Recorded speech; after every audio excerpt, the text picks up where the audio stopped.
All right. Well, hello, everyone. Thanks for joining us. My name is Stephanie Garner, and I'm the program coordinator at Down Syndrome Indiana. And we are so excited to talk with you today about Special Education Parent Advisory Committees, or SEPACs, as we'll refer to them. I am joined today by two wonderful ladies and dear friends, Mindy and Lisa, and I'll let them introduce themselves in a minute. But we want to tell you all about SEPACs and what you can do if you are interested in starting a SEPAC in your local school district. So in our presentation today, we're going to meet our presenters in just a minute. We're going to talk about what a SEPAC is. We are going to hear from a couple of Central Indiana Special Education Parent Advisory Committees. We'll talk about how we started, what we're doing, and things we wish we would have known earlier on. And then we'll do a brief discussion of how you could go about starting a SEPAC in your local district. So enough about me. Lisa, I'll let you introduce yourself, and then we'll hear from Mindy. Hi, thank you, Stephanie. Welcome, everyone. I am very excited to talk about SEPAC. My name is Lisa Paddock. I am the Assistant Director of Technical Expertise at InSource. And if you do not know, InSource is the Parent Training and Information Center for Indiana. So we help families understand that special education process. But we also give technical assistance and support to community stakeholders. We work to build bridges with families and schools. So we have lots of expertise and ways that we can help. And that's part of why I'm here today, because as you will learn, we believe that SEPACs are important for both family participation and for the school and building bridges and setting a culture. So I'm very happy to be here today and to share information about special education parent advisory committees. Hi, I'm Mindy Cooley. I'm a parent in the Westfield, Washington School District. I have two kids. I have a 4-year-old in preschool and a first grader, both sons who also take advantage of special education services in our school district. I have been advocating and working with our school system, since we transitioned into it, and just really enjoy the partnership of getting to understand more about what special education is about and how, as a parent, I can be a stronger player on my IEP team. Excellent. Well, thank you, ladies. I'm really excited you can both be here and take the time to share with all of our families what this is all about. So, Lisa, I'm going to hand things off to you to start with. I know that one of the things that I love the most about SEPACs is that Indiana special education law actually has a provision written in there about how valuable they are and recommending that schools have them. So will you tell us more about that? I will. And Stephanie, thank you. So you will see the Article 7 citation, 7-36(1), about parent and community participation. And so one of the principles of IDEA is parent participation. And so a SEPAC, a Special Education Parent Advisory Council, which it can be called a variety of different things as you'll read the document that we will be sharing. But it is a mechanism for families to not just have a seat at the table, but a voice at the table, and to have input on what's going on in special education with their school corporation. And it's also another way for the special education director and school administrators to understand what is going on. And it is a system level look at what is going on. This is not your individual child's needs discussion, okay? A SEPAC is different from a PTA or PTO, okay, who might be spearheading activities that are wonderful or fundraisers. That is also not a parent support group. Parent support groups are wonderful and they serve a purpose. But a SEPAC is actually where the school and the families come up with a structure and a system to discuss systemic concerns and celebrate victories. And I think it's really important to understand that it is both, right? when your child takes part in a school district, there are things that families are concerned about, but there are also things going very well. And a SEPAC actually gives the mechanism or the structure, and it is between the parents and the community and the school district. How that's set up, we'll talk about that a little bit later because we're going to have some tools. But in general, the idea is it gives a mechanism for parents in the community to talk with the parents that are SEPAC members, and for the SEPAC council to come together with the school and influence what's going on at the school, influence their policy, discuss about concerns. And there may be some difficult conversations, but that's okay, because that's how we grow and that's how we get better service and a more inclusive culture. Excellent. That's perfect, Lisa. I don't know if you want to mention this, but Lisa was part of a group that authored an article on basically how to start special education parent advisory committees. And this is the link. Lisa, I'll let you tell us a little bit more about that as well. Well, this document, I am very happy I was able to contribute to. Of course, many people contributed to it, but it really does explain advocacy in action. And it sets out different ideas and models, first by explaining what a SEPAC is, right? And then explaining what it isn't. It gives templates and it just walks you through the process, because this really belongs to the parent community. It's parent driven, and the school in an inclusive relationship, right? And so I would encourage you to go to the Parent Center Hub and read through this. It's lots of information, but that's also part of why we're working together to put some templates together that might appeal to families and schools to just say, hey, here's a starting point. Our idea with these tools that we are creating at InSource is to work with the SEPAC initiative of Mindy and Stephanie to say, here's some options. You don't have to start from ground zero, right? In order to that very basic level, we have tools for you and you can make them and change them. But things like, a code of ethics or conduct, right? How our meetings are going to be ran, all of the logistics, and setting priorities. So you will find all of that kind of information in the document Advocacy in Action. I believe, like I said, is an excellent document, and it's a really good place to start out sharing, but we will have tools that will kind of simplify it, make it a little bit easier to not look at so many choices. There will be some templates that will be created for conversation for a starting point. Excellent. Well, let me share a little bit of information with you guys about the Special Education Parent Advisory Committee that I'm part of. So my family lives in Plainfield. My daughter Lily has Down syndrome and she is 11, headed into 5th grade. She's getting so old. And I attended through my job, attended an Article 7 training through About Special Kids, which is now Indiana Family to Family. And it was such an educational experience. I didn't really understand how to read Article 7. And one of the coolest things that I learned during that presentation was about 736-1, the provision for special education parent advisory committees. And I thought, that sounds amazing. Why have I never heard of this? And why don't we have one in my district? So I learned a little bit about it, went to my superintendent and my director of special education and said, hey, I think special education is wonderful in our district, but can always be better. There's always room for improvement, and communication is important. We need to give parents a voice. Can we start one of these? And I'll be honest, I was expecting oh, let me think about it. And like years later to hear back from our superintendent. He's a wonderful guy, don't get me wrong, but I figured, oh, this is going to be something that isn't going to be high on the priority list. But much to my surprise, they jumped at the chance. I was so excited.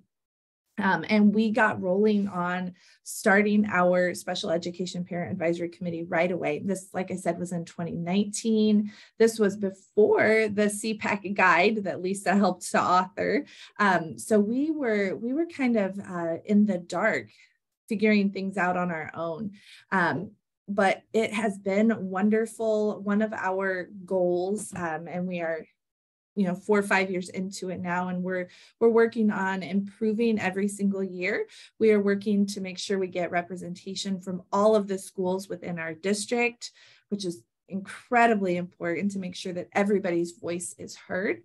We have developed, like Lisa said, bylaws and a code of ethics, kind of outlining how our group runs, holding people to a certain standard.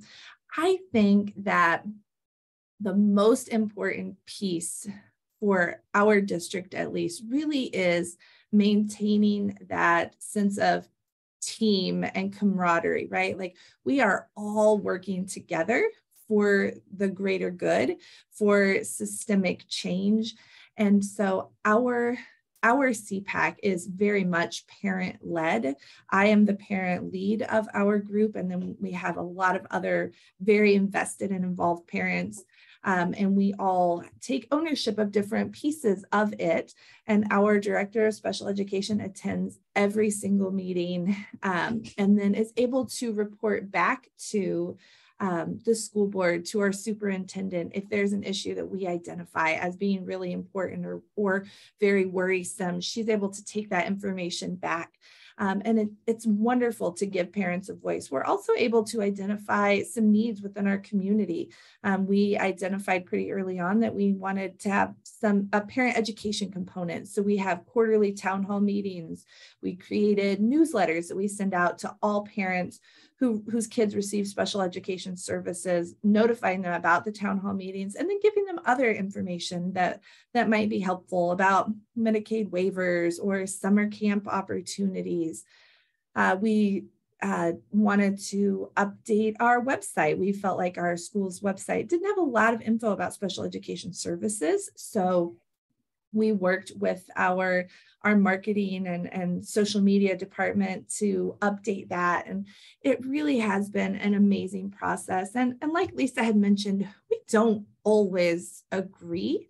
Our goal is not to just say, oh, great job, school, you're doing wonderful. Our goal is to really identify those challenging aspects of special education, the things that we as parents are worried about or that we see as issues, and then bring those to the attention of our administration. And it has been really neat to see some of the changes that have happened within our community as our group has evolved. So, all right, Mindy, I'll hand things over to you now. Okay, great. Thanks, Stephanie. I'm Mindy Cooley, and I am the parent lead of the Westfield Special Education Parent Advisory Council. And we have been running formal meetings for about a year now, but the planning for this SEPAC really began a couple of years ago.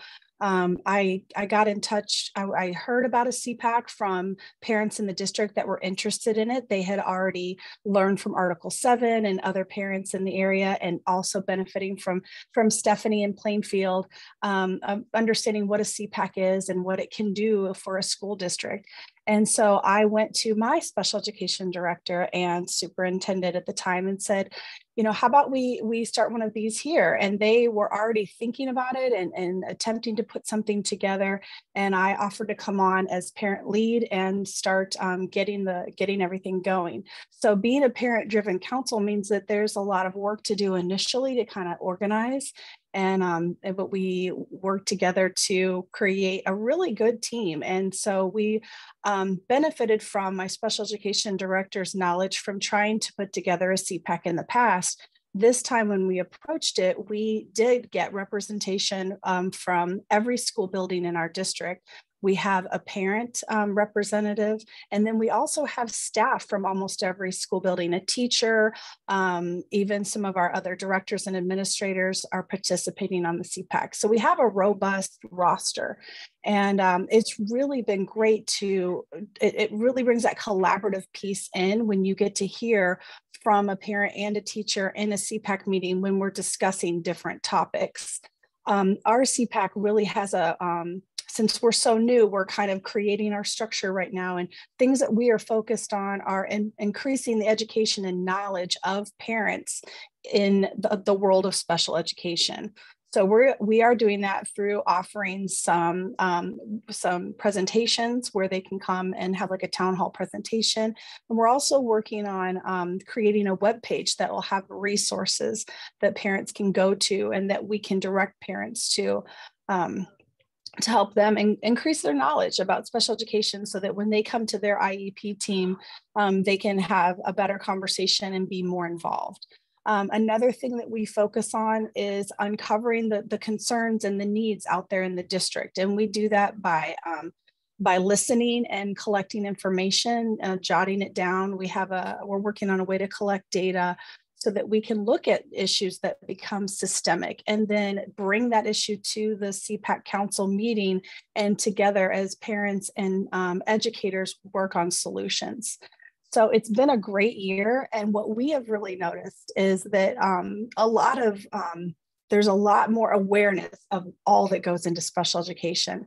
That has led to, fixing, concerns and issues and uncovering questions that we didn't even know we had. But then also it's given us a great opportunity to celebrate the great things that are happening in special education. So like Stephanie said, we really do try to balance making sure that we recognize what's going well and what everybody's working so hard for, but then also not ignoring things that we really need to focus on and try to improve upon, because we all agree that we can always do better, but we need to do it in a collaborative and positive way. Excellent.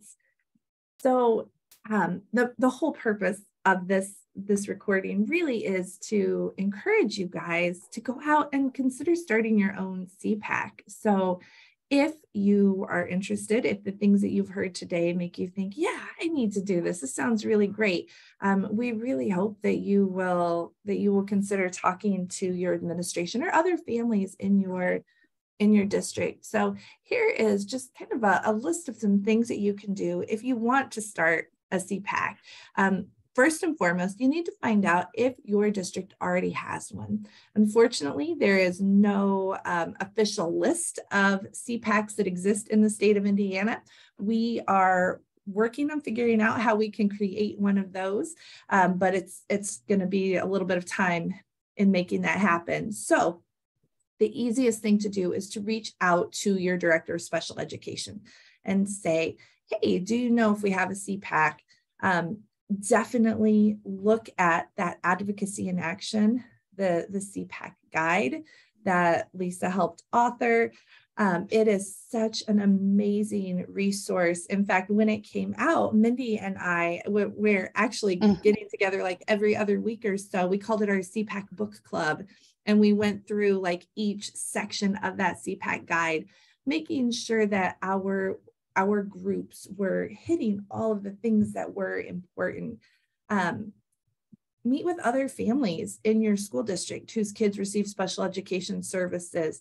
And I would encourage you, like, meet other families whose kids have different diagnoses, right? Because those families are going to have very different experiences. I know families in our district who have kids with an autism diagnosis, their experience can be very different from my experiences having a child with a Down syndrome diagnosis. So we want to make sure that all of those voices are heard, and that the more collaboration we have when we go in to meet with our director and superintendent, I think the more powerful it can be. Like when they see like, hey, there's this group of parents that really wants to make this happen. Definitely meet with your director, meet with your superintendent, and let them know that this is something that you want to do. I highly recommend making sure that you go in with the attitude that you want your SEPAC to have, right? We want to have a collaborative mindset. We want this to be a team approach. And that means we need to acknowledge what we're doing well. So if there are things happening in your district that you absolutely love from a special education perspective, come in and lead with that. I love that we're doing X, Y, and Z. That is really great. And I want to see us continue down that path and do even better.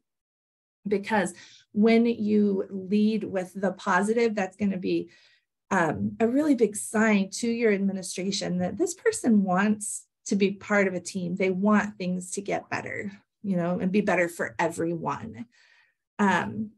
Let's see. And that's all. I'm going to stop sharing now and we can just talk, ladies. What do you guys want to add? Stephanie, you know, oh, sorry, we're both ready to add. Go, Mindy, and then I'll talk about kind of the director's perspective.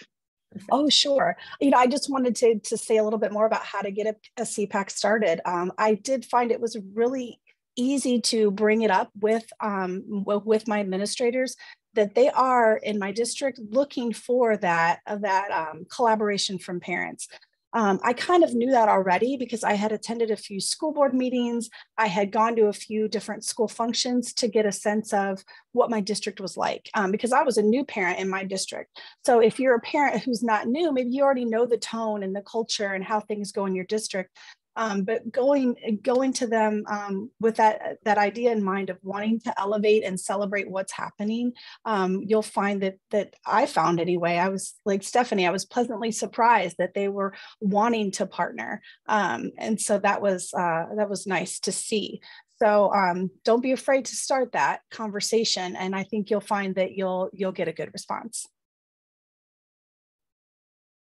Additionally, there are a few things that I would like to add. So as a parent, when you come and you speak to your directors, one of the reasons that I believe we are excited about SEPAC creation has to do with the fact that as this gives a mechanism for families to share concerns, we hope it will reduce complaints in due process. Because sometimes if a family doesn't understand the process, which is part of what InSource is here to help with, as many other family organizations like DSI and Family to Family and ERIC, then they might, their first step, rather than calling the special ed director, might be to the dispute resolution, which is an option. But our hope is the fact that by creating a SEPAC, it will reduce complaints in due process, because there's now a mechanism. There is now a structured way to know that the school district families are setting priorities, that there is diversity in representation of every way, right? So that voices are heard. And additionally, another question might be to the directors, what mechanism, what are you doing to show parent voice in our school district? And I really hope they'll think carefully about that, because sometimes they're so busy doing the good work of special ed or working on the challenges that they don't think about that question. And there needs to be an actual meaningful and intentional focus on parent voice. It is part of the law. And by forming the SEPAC, it also, as both you ladies said, there's education provided. Additionally, it's a great way to get out vetted information. Things change. Right? They do. And the alternate diploma is a great example. So utilizing the SEPAC is a great way to ensure continued parent education and collaboration on all sides. Additionally, hopefully by the end of next month, InSource will have some additional tools to roll out, and our staff are going to be trained to give this presentation all across the state so that directors and families understand what our scope is. It's not to be in the middle running it. It's just to be able to give tools, to give information, insight, some help, just like the SEPAC initiative, so that we're able to make it a little bit easier, right, with the tools that they can take or leave. But it gives a starting place for everybody. So I really hope families will go in and say, hey, this may be a really good way to reduce complaints in due process and to show that you are intentional about parent participation, which is a requirement of the law. Yeah, that's an excellent point. Oh, sorry, go ahead, Mindy. Go ahead. Well, I was going to say, we're really excited, Lisa, to see those additional tools that came out. And the tool that we already have, Stephanie and I benefited from a lot through our book club with the Advocacy and Action Guide. So even just using that tool to begin was wonderful to help us lay the structure